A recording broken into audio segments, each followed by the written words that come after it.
Hey guys, YouTuber 100 here, and check this out.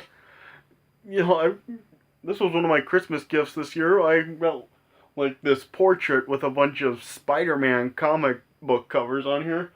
I mean, this thing is really freaking awesome. I mean, yeah, you can see up there it has like Amazing Fantasy 15, which was his first appearance, and it also has like the comic about Spider-Man No More, which is basically like the what the story of Spider-Man 2 was. And it has a couple up here with like Spider-Man battling the Sinister Six, and you see like the one at the bottom right here.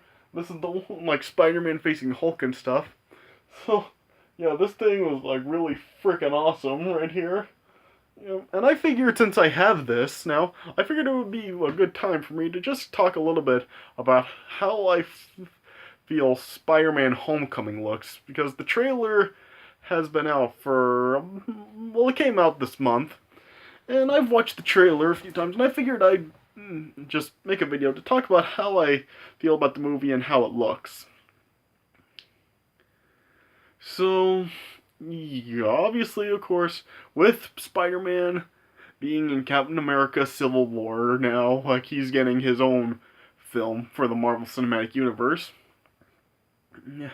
Like I've said before, I am I like both like this and I don't like it. I don't like it because I mean, once again, like in a really short time, Spider-Man is being rebooted. I mean, yeah, I loved like the original Spider-Man trilogy. Like I really did love those films. And with the first reboot, I really didn't like either of those films. And plus, I didn't like how Spider-Man was rebooted in such a short time. It was rebooted after only 5 years. I mean, seriously. And now it's being rebooted again, and if you count from like the 2014 movie to this movie, it's a 3 year period. But if you just count with Captain America Civil War, it's only 2 years. So, I don't like that it's being rebooted again so soon. But I do like it because, obviously, like, Spider-Man is now back with Marvel, and yeah, this movie is like being done by Marvel, of course, and yeah, now that Spider-Man is with Marvel again, and I am like anxious to see how he's done. I mean, with him being in Captain America Civil War, it was done really well. I mean, yeah, it looks like Spider-Man is finally being portrayed accurately. Here, yeah, I mean, like I've said before, I like Tobey Maguire more as Spider-Man just because while he wasn't like very accurate in the role, I did like how he was made like much more superhero like, which is how Spider-Man I feel should be portrayed. So, yeah, I did like how they did make Spider-Man seem more superhero like in those films. With the first reboot who series that they did, I didn't like Andrew Garfield in it at all. I mean, a lot of people say that they liked Andrew Garfield in the role and said he was a good Spider-Man. I mean, is like they were trying to make Spider-Man and more accurate in those films, but the problem with it was for me was that it's just like Andrew Garfield was just way too freaking old. I mean, Andrew Garfield was like 30 years old when he was in the role, and I just really didn't buy him acting like that. Really, I mean, Andrew Garfield just felt more like a Power Ranger in the role than he did Spider-Man. So I didn't like Andrew Garfield in the role at all. And now they have Tom Holland in the role, and yeah, Tom Holland is obviously like much younger than Tobey Maguire and Andrew Garfield were in the roles. And so, yeah, it's good to see like they're actually casting like a real younger actor to play Spider-Man this time. So he would actually look like an actual teenager, and yeah, Tom Holland actually does look like an actual teenager. Tom Holland, I think he just like turned 20, or he's gonna be 20. You know, so yeah, it's good to see like they still have a really young actor as Spider-Man here. And yeah, Tom Holland, of course, like in Spider-Man Homecoming, he did a really good job. Yeah, it was done like really accurately and real believable. So in terms of accuracy to comics and stuff, Tom Holland is probably the best Spider-Man there's been so far. And so yeah, that's what I do like. the reasons that I do like this, because yeah, Spider-Man is being portrayed accurately this time. So yeah. Okay, so how I feel about the trailer and how the film looks based on the trailer. The film does look pretty good. I mean, the film is set after the events of Captain America Civil War. And of course, like, Iron Man is still with Peter Parker. Like, Tony Stark is still with Peter Parker and still trying to, like, train him to become an Avenger in this film. Yeah. And in this film, like we really don't see, like, Peter along with the characters that we're used to seeing him with. Like, it doesn't look like Harry's in this film. Mary Jane's not in it. Gwen Stacy's not in it.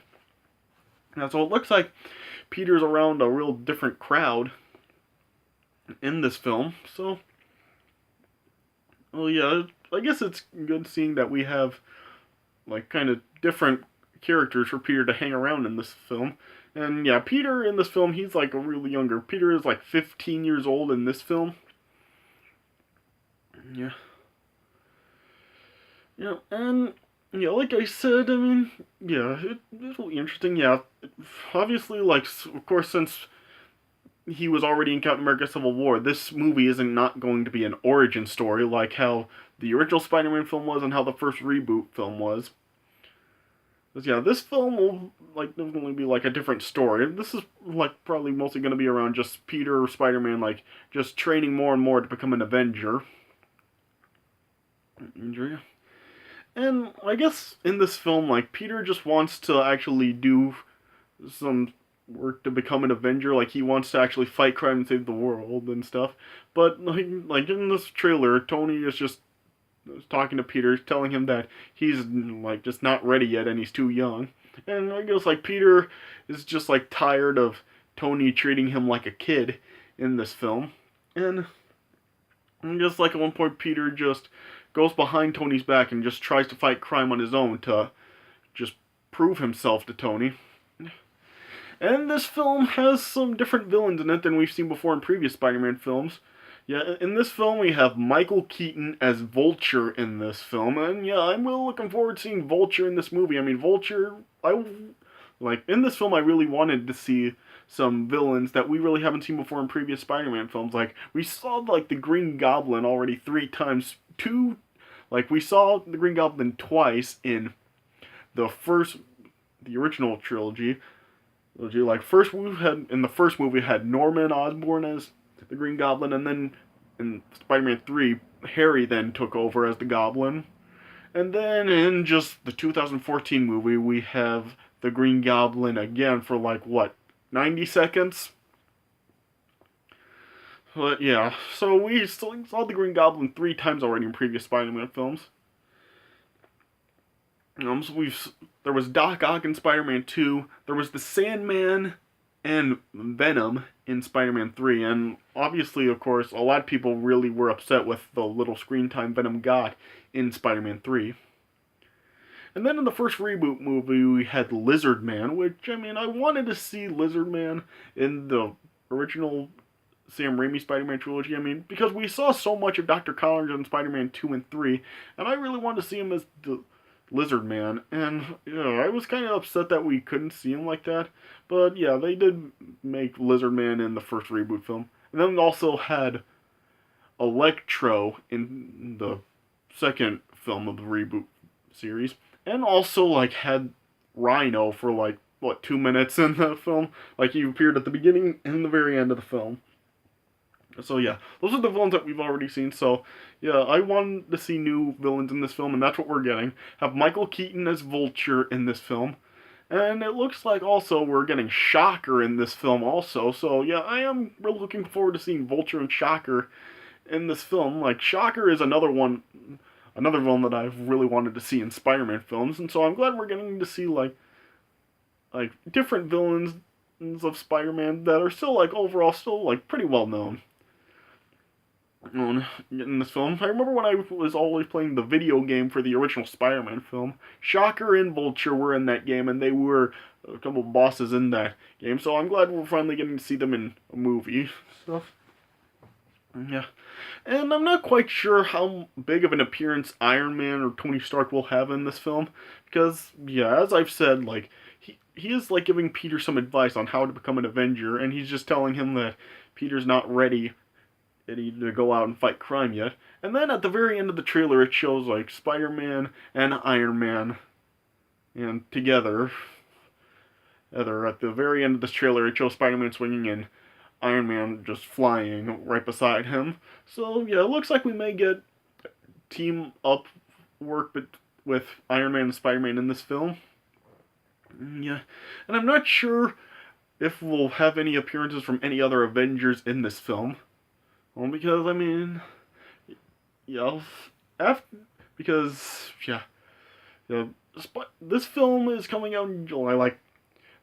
Like this is like in two MCU film releases away. Like the next MCU film being released is the Guardians of the Galaxy sequel, and then this film is going to be coming out after that. Guardians of the Galaxy Volume 2 is coming out in May, and then this film is coming out in July. So I'm not sure if we'll see any other Avengers make appearances in this film, and if this will lead to like Spider-Man going like into more with Avengers, and then he'll be in Infinity War. Because, I mean, yeah, we still have, like, like, 4 movies to go before we get to the next Avengers movie, Infinity War, yeah. We have these two, like, the Guardians of the Galaxy sequel and the Spider-Man film. Then we have the next Thor movie, and then the Black Panther movie. And then that's when we'll get to Avengers Infinity War. So, I'm not sure if, like, in this film this will, like, continue on and will lead to Spider-Man making an appearance in another MCU film before Infinity War, because yeah, just like Doctor Strange, yeah, like I've said several times, like I know for those of you who haven't seen the movie, I'm not going to spoil it for you, but we're gonna be seeing Doctor Strange again before Infinity War. And so maybe they'll do that again and with Spider-Man, and he'll make an appearance in an upcoming MCU film. I don't know, but yeah, we'll just see if like any other Avengers make appearance in this, and if it will lead to Spider-Man making an appearance in another MCU film before the next Avengers films. So I guess we'll just have to wait and see what that goes. But yeah, I guess overall this film does look pretty good, and yeah, I guess I am like anticipating this film, and yeah, I'm just glad this looks like we'll be getting like a different story to Spider-Man than we've seen before. Because one of the reasons that I really didn't like the previous reboot series of Spider-Man was just because it seems like they were just taking so much stuff from the Raimi trilogy and just putting it in there, and it's basically just like copying the original films. But it looks like here, it looks like it'll have much more originality to it, with Peter being much younger, and with him like wanting to join up with the Avengers and like being mentored by Iron Man and stuff. Yeah, hopeful, and with like Peter like being much younger and like along with a different crowd here, it looks like we'll be getting like a much more different story than we've seen in the Spider-Man films before. So yeah, overall, I guess I am anticipating this film.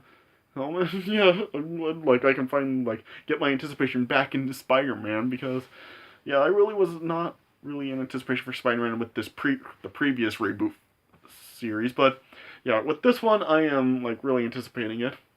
But yeah, one more thing that I really I want to address real quick. It's just like once a can't Sony just take their names off of Spider-Man already? Because yeah, in this trailer once again like shows Sony's logos was appearing, and then the Marvel Studios logo being shown. I mean, can't Sony take their names off of Spider-Man already? I mean, I know Sony still does technically own the rights to Spider-Man, but come on, I mean, Disney also owns like Marvel together, and you don't see Disney like putting their logo in for the MCU trailers or movies. So I mean, Sony shouldn't be doing that either. I mean, they should actually let Marvel like look on by themselves and just have Marvel's logos appear here and not theirs anymore. I mean, yeah, I really don't like how was doing that, but I mean, it's really no big deal. It's really just a nitpick to me, but I just wish that Sony would just take their logos out for Spider-Man already and just let Marvel do that. But yeah. And anyway, I'm anticipating this movie. I hope, yeah, I probably will go see this film when it comes out, and yeah. Yeah, I'm real looking forward to seeing like Vulture and Shocker in this film, and who knows if they may add another villain to this film as well. And we'll see what happens if it'll lead to Spider-Man making an appearance in another upcoming MCU film. So, yeah, overall, I guess I am anticipating this film. Let me know how you guys feel about this film, and I'll put the trailer down in the description if you haven't seen it yet and want to watch it yourselves, and just draw your own conclusions on how you feel about the movie and how you think it looks. Alright, so yeah, that does it for my thoughts on the Spider-Man Homecoming trailer and if how my how my anticipations are for it. So yeah, I hope you guys enjoyed this video. So yeah, thanks for watching, and I'll see you guys later.